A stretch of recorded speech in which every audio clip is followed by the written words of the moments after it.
दोस्तों नमस्कार, स्वागत है आपका आपके अपने डिफेंस क्लासेस पर। दोस्तों आज हम लोग बातचीत करेंगे आपका पॉलिटी की थर्ड क्लास को लेकर के, जो कि हम लोगों के लिए बहुत ज़्यादा इम्पॉर्टेंट है। दोस्तों इसके अलावा हम लोग बात करेंगे, देखिए इस वीडियो में हम लोग जितने इम्पॉर्टेंट आर्टिकल हैं, जितने आज तक हमारे एओसी में जितने भी पॉलिटी से क्वेश्चन पूछे गए हैं, मोस्टली वो दोस्तों पूछे गए हैं आपके आर्टिकल से। और जो आर्टिकल हमारे लिए बहुत ही मोस्ट इम्पॉर्टेंट है उसको मैंने टॉपिक वाइज दोस्तों आप लोगों को बता दिया है और बता रहा हूँ यहाँ पर, आप लोगों को बहुत फ़ायदा होने वाला है। इसके बाहर दोस्तों अगर आपका एक भी क्वेश्चन आया पॉलिटी से तो आप लोग देख लीजिएगा, ठीक है ना। आर्टिकल 1 दोस्तों देखिए, सबसे पहले हम लोग बात करेंगे आर्टिकल 1। आर्टिकल 1 हमको क्या बताता है? संघ का नाम और उसके राज्य क्षेत्र के बारे में बताता है। और वहीं बात करेंगे आर्टिकल 5। आर्टिकल 5 हमको संविधान के प्रारंभ में नागरिकता की बात करता है। इसके बाद हम लोग नेक्स्ट बात करेंगे आर्टिकल 12। आर्टिकल 12 दोस्तों क्या करता है? परिभाषा को बताता है, यानी मूल अधिकारों की परिभाषा को बताता है। नेक्स्ट हम लोग बात करेंगे आर्टिकल 13। आर्टिकल 13 मूल अधिकारों के असंगत एवं उनका अल्पीकरण करने की विधियों के बारे में बताता है। नेक्स्ट हम लोग बात करेंगे आर्टिकल 14। आर्टिकल 14 दोस्तों को क्या बताता है? विधि के समक्ष समता की बात करते हैं, विधि के सामने यानी विधिक रूप से सभी लोग समान हैं उसकी बात करता है। नेक्स्ट हम लोग बात करेंगे आर्टिकल नंबर 15 की।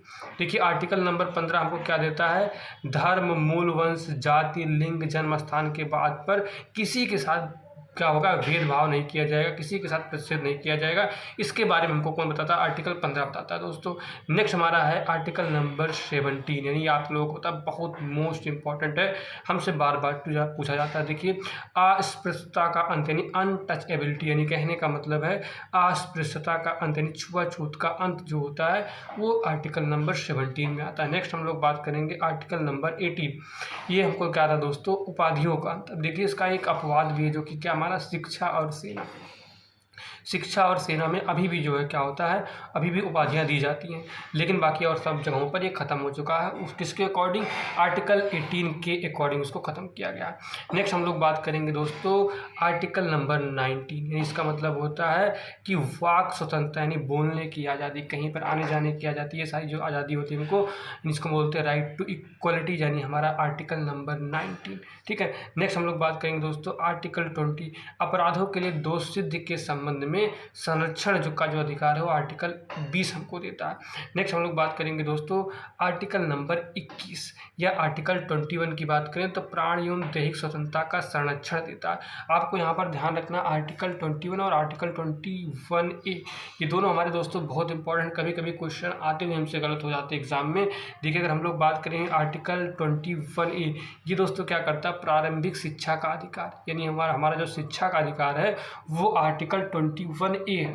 और अगर हम बात करें आर्टिकल 21, ये प्राण एवं दैहिक स्वतंत्रता का संरक्षण की बात करता है। इसको आप लोग याद रखिएगा, बहुत बच्चों से गलतियाँ इसमें होती हैं, ठीक। नेक्स्ट हम लोग बात करेंगे आर्टिकल नंबर 23। बलात्, श्रम यौन, मानव के देह व्यापार या दुर्व्यापार का निषेध करता है, इसको भी आप लोग ध्यान रखिएगा। नेक्स्ट हम लोग बात करेंगे दोस्तों आर्टिकल नंबर 25। अंतःकरण और धर्म को अबाध रूप से मानने, आचरण और प्रचार करने की स्वतंत्रता को कौन देता है? आर्टिकल 25। नेक्स्ट हम लोग बात करेंगे दोस्तों आर्टिकल नंबर 29। अल्पसंख्यक वर्गों के हितों का संरक्षण, यानी अल्पसंख्यक वर्गों के जो संरक्षण है हितों का वो आर्टिकल नंबर 29 करता है। नेक्स्ट हम लोग बात करेंगे आर्टिकल 30 के बारे में। देखिए आर्टिकल 30 क्या है? शिक्षा संस्थाओं की स्थापना, प्रचार, प्रशासन, अल्पसंख्यक वर्गों का अधिकार दोस्तों किसमें है?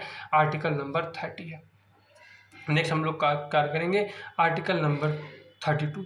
इस भाग द्वारा प्रदत्त अधिकारों को प्रवर्धित करने के लिए उपचार, या इसी को दोस्तों कहते हैं संवैधानिक उपचारों का अधिकार। क्या कहते हैं? संवैधानिक उपचारों का अधिकार क्या है हमारा? जिसको आर्टिकल नंबर 32, इसको भी आप लोग याद रखिएगा, बहुत इंपॉर्टेंट है और बार बार आप लोगों से पूछा जाता है। नेक्स्ट हम लोग आ गए हैं दोस्तों DPSP में जो इंपॉर्टेंट है उसको देखेंगे। देखिए आर्टिकल 39A समान न्याय और निःशुल्क विधिक सहायता, क्या है? समान न्याय और निःशुल्क विधिक सहायता हमको आर्टिकल 39A देता है। नेक्स्ट हम लोग बात करेंगे दोस्तों आर्टिकल 40। इससे क्या होता है? ग्राम पंचायतों का गठन या संगठन जो हुआ वो आर्टिकल नंबर 40। और नेक्स्ट हम लोग बात करेंगे आर्टिकल नंबर 44। देखिए ये हमारा क्या है? समान नागरिक संहिता, यानी इसको हम लोग कहते हैं कॉमन सिविल कोड जो हमको मिलता है सभी नागरिकों के लिए एक समान नागरिक संहिता, ये आर्टिकल नंबर 44 देता है। वहीं अगर बात करें दोस्तों तो गोवा आपका एक ऐसा राज्य है जहाँ पर आर्टिकल 44 क्या है? अभी तक लागू है। और नेक्स्ट जो कमेटी हमारी बनी हुई है वो कहाँ पे बनी हुई है, उत्तराखंड के लिए। जल्द ही वहाँ पर भी लागू होने के चांसेस हैं। अगर अब उत्तराखंड की दोस्तों कमेटी की बात करें तो इंदु मल्होत्रा समिति जो है उसको बनाया गया। नेक्स्ट हम लोग बात करेंगे कार्यपालिका के न्यायपालिका से पृथककरण, यानी हम लोग बात करेंगे आर्टिकल 50 कार्यपालिका से न्यायपालिका का पृथककरण जो होता है ये हमारा होता है आर्टिकल 50 के द्वारा। नेक्स्ट हम लोग बात करने वाले दोस्तों मूल कर्तव्यों में। देखिए हम लोग यहाँ बात करेंगे आर्टिकल 51A, ये हमारा किससे संबंधित है, मूल कर्तव्यों से संबंधित। इसको भी आप लोग याद रखिएगा, बहुत इंपॉर्टेंट हमारे लिए, हर बार हमसे किसी न किसी एग्जाम में पूछा जाता है। नेक्स्ट हम लोग दोस्तों अब आ चुके हैं राष्ट्रपति और उपराष्ट्रपति से संबंधित जितने भी अनुच्छेद हैं। देखिए आर्टिकल 52 भारत का एक राष्ट्रपति होगा, इसको भी ध्यान रखिएगा आप लोग, बहुत बुझाता है। आर्टिकल 53 संघ की कार्यपालिका की जो शक्ति है उसी में निहित होती है, आर्टिकल 53। नेक्स्ट बात करेंगे आर्टिकल 54 राष्ट्रपति के निर्वाचन से संबंधित है। आर्टिकल 55 राष्ट्रपति के निर्वाचन की जो रीत होगी, जो पद्धति होगी उसके बारे में बताया गया। और आर्टिकल 56 राष्ट्रपति की पदावधि कितने साल के कितने समय के लिए राष्ट्रपति अपने पद पर रहेगा, ये सारी चीज़ों के बारे में दिया है आर्टिकल 56 में। नेक्स्ट हम लोग बात करेंगे आर्टिकल 57, यानी पुनर्विचार के लिए पात्रता, यानी राष्ट्रपति की जो पात्रता है उसके लिए पुनर्विचार किया जाए वो किसमें दिया हुआ है, ये हमारा आर्टिकल 57 में दिया हुआ है। नेक्स्ट हम लोग बात करेंगे 58 राष्ट्रपति निर्वाचित होने के लिए क्या क्या अर्हताएँ होनी चाहिए, क्या क्या पात्रता होनी चाहिए, उसके बारे में दिया है 58 में। और नेक्स्ट हम लोग बात करेंगे आर्टिकल 59 राष्ट्रपति के लिए क्या क्या शर्तें होनी चाहिए, क्या योग्यताएँ होनी चाहिए, उनके बारे में दिया हमको आर्टिकल नंबर 59 में। ही बात करेंगे आर्टिकल 60 राष्ट्रपति द्वारा शपथ या प्रतिज्ञान, यानी राष्ट्रपति का जो शपथ है वो आर्टिकल नंबर 60 में दिया हुआ है, इसको भी आप लोग ध्यान रखेंगे। वहीं अगर बात करें दोस्तों बहुत मोस्ट इंपॉर्टेंट जो कि आप लोगों से बार बार हमेशा पूछा जाता है कि जो महाभियोग है आर्टिकल 61 क्या करता है, महाभियोग चलाने की जो प्रक्रिया है राष्ट्रपति पर उसकी इजाजत देता है आर्टिकल नंबर 61। अब वहीं बात करेंगे दोस्तों, देखिए भारत का उपराष्ट्रपति ये आर्टिकल 63 में लिखा हुआ है, यानी आर्टिकल 63 क्या बताता है, भारत का एक उपराष्ट्रपति होगा। और 64 क्या आता है, उपराष्ट्रपति राज्यसभा का पदेन सभापति, यानी राज्यसभा जो होता है आपका, जिसको हम लोग कहते हैं राज्यसभा का जो पदेन सभापति होता है वही हमारा उपराष्ट्रपति ही होता है, तो उसके बारे में हमको दिया आर्टिकल नंबर 64 में। वहीं अगर हम लोग नेक्स्ट बात करें आर्टिकल 66, देखिए उपराष्ट्रपति का निर्वाचन किस तरीके से किया जाएगा उसके बारे में दिया आर्टिकल नंबर 66 में। वहीं बात करें आर्टिकल 69 उपराष्ट्रपति द्वारा शपथ या प्रतिज्ञान, राष्ट्रपति उपराष्ट्रपति द्वारा शपथ किस तरीके से लिया जाएगा, शपथ उसको कौन दिलाएगा, शपथ के बारे में जो दिया हुआ है वो आर्टिकल नंबर 69 में दिया हुआ है। नेक्स्ट हम लोग दोस्तों बात करेंगे अपना केंद्रीय मंत्रिपरिषद और भारत का महान न्यायवादी, उनके बारे में हम लोग यहाँ पर बात करने वाले हैं। देखिए आर्टिकल 74 राष्ट्रपति को सहायता और सलाह देने के लिए क्या होगा, मंत्रिपरिषद होगी। मंत्रिपरिषद क्या करेगी, आर्टिकल 74 द्वारा यह बताया गया है कि वो राष्ट्रपति को क्या कर सकती है, सलाह दे सकती है। और नेक्स्ट और उन सलाह को यह भी ध्यान रखिएगा उसकी सलाह को मानने के लिए राष्ट्रपति बाध्य होता है। नेक्स्ट हम लोग बात करेंगे आर्टिकल 76, इसमें क्या बताया गया, भारत का महान न्यायवादी होगा एक, और वो हमको बताया गया आर्टिकल नंबर 76 में। अब नेक्स्ट हम लोग बात करेंगे संसद के बारे में। देखिए संसद में क्या है, अगर हम लोग बात करें जो संसद है वो किस में दी हुई है, आर्टिकल 79 में। राज्यसभा किस में दिया हुआ है, 80 में। अगर बात करें लोकसभा 81 में, आर्टिकल 81 में।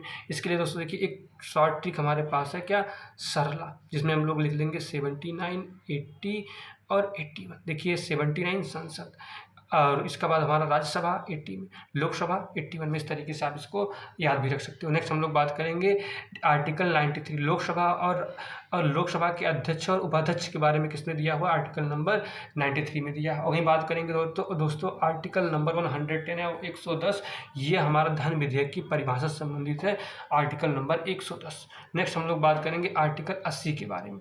देखिए आर्टिकल 80 के बारे में, संसद में बैसाख काल में अध्यादेश प्रभावित करने की राष्ट्रपति की जो शक्ति होती है वो किसमें दिया हुआ, आर्टिकल 80 में दिया। उसको भी आप लोग ध्यान रखिएगा, बहुत इंपॉर्टेंट है इसलिए हमने इसको लास्ट में लिया। नेक्स्ट हम लोग बात करेंगे, देखिए उच्चतम न्यायालय, आर्टिकल 124 उच्चतम न्यायालय की स्थापना और यानी सुप्रीम कोर्ट की स्थापना और उसके गठन से संबंधित है। आर्टिकल 124A राष्ट्रीय न्यायिक नियुक्ति आयोग से संबंधित है, भी आप ध्यान रखिएगा, बहुत इंपॉर्टेंट, दोनों में कन्फ्यूजन बहुत रहता है इसलिए इसको मैंने यहाँ पर दोनों को एक साथ दिया है। नेक्स्ट हम लोग बात करेंगे दोस्तों भारत का नियंत्रण एवं महालेखा परीक्षक। देखिए अगर हम लोग बात करें कैग के बारे में, भारत के महानियंत्रक और लेखा परीक्षक, ये हमारा दिया हुआ है आर्टिकल 148 में। इसके अलावा हम लोग बात करेंगे आर्टिकल 149 नियंत्रक एवं महालेखा परीक्षक के कर्तव्य और उसकी शक्तियों के बारे में हमको यहाँ पर बताया गया। नेक्स्ट हम लोग बात करेंगे राज्यपाल को लेकर के। देखिए राज्यपाल का क्या है, आर्टिकल 152 उसकी परिभाषा के बारे में बताया गया, ठीक है। और 153 क्या बताता है, राज्यों का एक, हर राज्य का अपना एक राज्यपाल होगा, ये भी आपको बताया गया है। और एक राज्यपाल के पास कई राज्यों का प्रभार हो सकता है, ये भी आपको ध्यान रखना। राज्य मंत्रिपरिषद और महाधिवक्ता के बारे में हम लोग देखें। देखिए आर्टिकल 163 राज्यपाल को सहायता और सलाह देने के लिए मंत्रिपरिषद होगी, यानी जो मंत्रिपरिषद होगी राज्य की बात करें, राज्य सरकार की जो सरकार होगी या जो राज्य सरकार का जो मंत्रिपरिषद होगा वो राज्यपाल को सलाह देगा और उस सलाह को मानने के लिए राज्यपाल बाध्य होता है। अगर हम लोग बात करें आर्टिकल 164, राज्य का अपना एक महाधिवक्ता होता है जो सरकार के पक्ष को रखता है, ठीक है। नेक्स्ट हम लोग बात करेंगे आर्टिकल 153। आर्टिकल 153 में राज्यों के राज्यपालों के बारे में जो योग्यताएं हैं, किस तरीके से राज्यों के राज्यपाल होंगे, क्या उनके कर्तव्य, इन सब चीज़ों को दिया गया है आपका 153 में।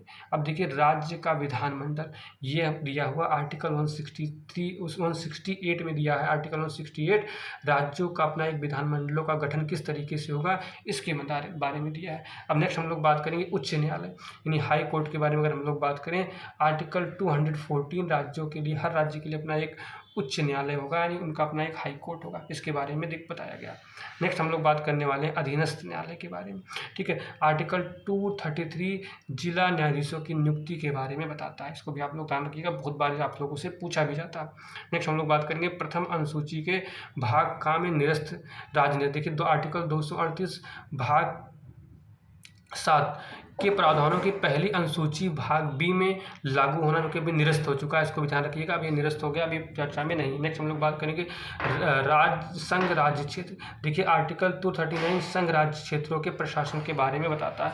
नेक्स्ट हम लोग बात करेंगे पंचायतों के बारे में। देखिए आर्टिकल 243 क्या पंचायतों की परिभाषा के बारे में। वहीं अगर बात करेंगे आर्टिकल 243A ग्राम सभा के बारे में। अगर हम लोग बात करेंगे आर्टिकल 243B पंचायतों के गठन से संबंधित। वहीं अगर हम लोग बात करेंगे आर्टिकल 243C पंचायतों की संरचना के बारे में दिया गया। अगर हम लोग बात करेंगे आर्टिकल 243D स्थानों में इनका क्या रहे, पंचायतों में किस तरीके से आरक्षण को लागू किया जाएगा उसके बारे में हमको बताया गया। नेक्स्ट हम लोग बात करेंगे दोस्तों नगर पालिकाओं के बारे में। देखिए नेक्स्ट नगर पालिकाएं जो हमारी हैं आर्टिकल 243 यानी परिभाषाएं जो हमारी आती हैं वो आर्टिकल 243 में आती है। नेक्स्ट हम लोग बात कर लेंगे संपत्ति के अधिकार को लेकर के। देखिए जो हमारा संपत्ति का अधिकार है उसके बारे में भी हम लोग यहाँ बात करेंगे, जो कि आप लोग को पता आर्टिकल 300A जो कि हमारा अब क्या हो चुका है, विधिक हो चुका है, ठीक है।